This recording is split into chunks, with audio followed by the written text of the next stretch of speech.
ಈ ದೇಶದಲ್ಲಿ ಮಹಿಳೆಯರಿಗೆ ವಿಶೇಷ ಬಿಲ್ ಅಂತಂದು 33% ಮುಖಾಂತರ ಮಹಿಳೆಯರು ಆದ್ಯತೆ ಕೊಡ್ತಕ್ಕಂಥ ಕೆಲಸ ಈ ದೇಶದ ಪ್ರಧಾನಮಂತ್ರಿಗಳು ನರೇಂದ್ರ ಮೋದಿ ಅವರ ನೇತೃತ್ವ ನಡೀತಾ ಇದೆ. ಆದರೆ ಇವತ್ತು ಈ ಕಾಂಗ್ರೆಸ್ನ ಅನೇಕ ಹಿರಿಯ ನಾಯಕರು ಓನ್ಲಿ ಸೋನಿಯಾ ಗಾಂಧಿ, ಪ್ರಿಯಾಂಕಾ ಗಾಂಧಿ ಮಾತ್ರ ರಾಜಕೀಯದಲ್ಲಿ ಮುಂದುವರಿಬೇಕು, ಮತ್ತೊಬ್ಬರು ಯಾರು ಮಹಿಳೆಯರು ಬರಬಹುದು ಅಂತ ಇವತ್ತು ಕಾಂಗ್ರೆಸ್ ಪಕ್ಷದವರು ಇದೊಂದು ವಿರೋಧ ಮಾಡ್ತಕ್ಕಂಥ ಕೆಲಸ ಮಾಡಿದ್ದಾರೆ. ಮುಂದಿನ ದಿನಗಳಲ್ಲಿ ಅನೇಕ ನಮ್ಮ ತಾಯಂದಿರು ಸೋದರಿಯರು ಮುಂದಿನ ದಿನಗಳಲ್ಲಿ ತಕ್ಕ ಪಾಠ ಕಲಿಸ್ತಕ್ಕಂಥ ಕೆಲಸ ಆಗ್ತದೆ ಅಂತಕ್ಕಂಥದ್ದು ಕೂಡ ನಿಮ್ಮ ಮುಖಾಂತರ ನಾನು ಹೇಳಕ್ ಬಯಸ್ತಾ ಇದ್ದೀನಿ. ಇವತ್ತು ಮಲ್ಲಿಕಾರ್ಜುನ್ ಖರ್ಗೆ ಅವರು ದೇಶದ ಹೆಮ್ಮೆಯ ಪ್ರಧಾನಮಂತ್ರಿಗಳಾಗಿರ್ತಕ್ಕಂಥ ನರೇಂದ್ರ ಮೋದಿ ಅವರಿಗೆ ನರಹಂತಕ ಅಂತಕ್ಕಂಥ ಭಾಷೆಯನ್ನು ಬಳಸಿದ್ದಾರೆ. ಕೂಡಲೇ ಕ್ಷಮೆ ಕೇಳಬೇಕು. ನಾವು 3-4 ದಿನದ ಹಿಂದೆ ಕಮಿಷನರ್ಗೆ ಹೋಗಿ ಭೇಟಿಯಾಗಿ ಕೇಸ್ ಮಾಡ್ತಿದ್ದೇವೆ. ಅವರು ವಿರೋಧ ಪಕ್ಷದ ನಾಯಕರು ಅಧ್ಯಕ್ಷರು ಇರೋದ್ರಿಂದ ಕೇಸನ್ನು ತಗೊಂಡಿಲ್ಲ. ಆದ್ರೆ ಅವ್ರು ಕೂಡಲೇ ಕ್ಷಮೆ ಕೇಳಬೇಕು.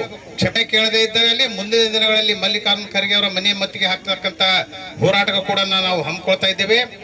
ಹಾಗೆ ಕಲಬುರಗಿ ಜಿಲ್ಲೆ SSLC ಹಾಗೂ ಸೆಕೆಂಡ್ ಇಯರ್ ಅಲ್ಲಿ ಫಸ್ಟ್ ರ್ಯಾಂಕ್ ಸೆಕೆಂಡ್ ರ್ಯಾಂಕ್ ಬಂದವ.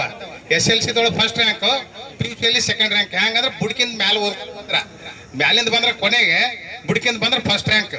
ಅಂತ ದೇಶ ವಿದೇಶಗಳಂತ ಎಲ್ಲ ಹಿರಿಯ ನಾಯಕರಿಗೆ, ನರೇಂದ್ರ ಮೋದಿ ಅವರಿಗೆ, ಅಮಿತ್ ಶಾ ಅವರಿಗೆ ನೀವೇನ್ ದನ ಕಾಯ್ತೀರ ಕತ್ತಿ ಕಾಯ್ತೀರ ಅಂತ ಕೇಳ್ತಕ್ಕಂಥವ್ರು, ನೀವೇನ್ ಇಲ್ಲಿ ದನ ಕಾಯ್ತಾ ಇದ್ದೀರ ಕತ್ತಿ ಕಾಯ್ತಾ ಇದ್ದೀರ ಉಸ್ತುವಾರಿಗಳ ಸಚಿವರೇ ಅಂತ ನಾವು ಕೇಳ್ಬೇಕಾಗ್ತದ.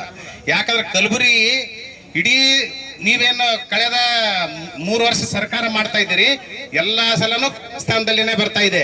ಅದಕ್ಕೆ ನಿಮ್ಮ ಶ್ರಮ ಏನದ? ಕಲಬುರಗಿಯಲ್ಲಿ ಒಂದು ಸಭೆ ಮಾಡ್ತಾ ಇಲ್ಲ, ಕಲಬುರಗಿ ಬರ್ತಾ ಇಲ್ಲ. ನೀವು ಬೆಂಗಳೂರಿನಲ್ಲಿ ಕೂತು ಮೋಜು ಮಜಾ ಮಾಡ್ಕೊತಾ ಇದೇನು ಮಾಡ್ತಾ ಇದ್ದೀರಿ, ಇದು ಬಹಳಷ್ಟು ಮಂದಿ ನಮ್ಮ ಭಾರತೀಯ ಜನತಾ ಪಕ್ಷದ ಕಾರ್ಯಕರ್ತರು ರೊಚ್ಚಿಗೆದ್ದಾರ. ಮುಂದಿನ ದಿನಗಳಲ್ಲಿ ಏನಾದರೂ ಅನಾಹುತಗಳಾದ್ರೆ ನೀವೇ ಹೊಣೆಗಾರರಾಗ್ತೀರಿ, ಜವಾಬ್ದಾರಿ ಹೊರಬೇಕಾಗ್ತದ. ಯಾಕಪ್ಪ ಅಂದ್ರೆ ಜನರು ರೊಚ್ಚಿಗೆದ್ದಾರ.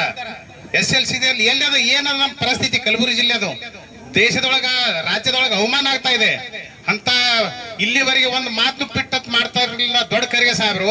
ಇವತ್ತಿಂದ ನರೇಂದ್ರ ಮೋದಿ ಅವರಿಗೆ 8 ದಿನದಿಂದ RSS BJP ಅವರು ವಿಷ ಸರ್ಪ ಅಂತ ಹೇಳಿದ್ರು. ಅವ್ರಿಗೆ ನೀವು ನಮಾಜ್ ಮಾಡ್ಲಿಕ್ಕೆ ಬಿಟ್ಟು ಹೋಗಿ ಕೊಲ್ಬೇಕು ಅಂತ ಹೇಳಿದ್ರು. ಆವಾಗ ಆಕ್ರೋಶ ಹೆಚ್ಚಾಗನ ಕ್ಷಮೆ ಕೇಳಿದ್ರು. ಈಗ ಅದ್ರಕ್ಕಿಂತ ಹೆಚ್ಚಿಗೆ ಆಕ್ರೋಶ ಆಗ್ಯದ. ಈ ಕ್ಷಮನೂ ಕೇಳಕ್ತಾ ಇರಲ್ಲ, ಸಮರ್ಥನೆ ಮಾಡ್ಕೊಳಕತ್ತಾರ. ಮಲ್ಲಿಕಾರ್ಜುನ್ ಖರ್ಗೆ ಅವರೇ, ನೀವು ಮಾತಾಡಿದ್ದು ಒಬ್ಬ ದೇಶದ ಪ್ರಧಾನಮಂತ್ರಿ, 140 ಕೋಟಿ ಜನಸಂಖ್ಯೆ ಇರ್ತಕ್ಕಂಥ ಭಾರತ ದೇಶದ ಒಬ್ಬ ಪ್ರತಿನಿಧಿಗೆ ನೀವು ಮಾತಾಡ್ತಾ ಇರ್ತಕ್ಕಂಥದ್ದು ಮಾಡಿರ್ತಕ್ಕಂಥ ಅವಮಾನಕ್ಕೆ ಬೇಗನೆ ಕ್ಷಮೆ ಕೇಳಬೇಕು. ಇಲ್ಲದಿದ್ದಲ್ಲಿ ಮುಂದಿನ ದಿನಗಳಲ್ಲಿ ಇನ್ನೂ ಹೆಚ್ಚಿನ ಹೋರಾಟಗಳು, ಇನ್ನೂ ಉಗ್ರವಾದ ಹೋರಾಟ ಮಾಡಬೇಕಾಗ್ತದ.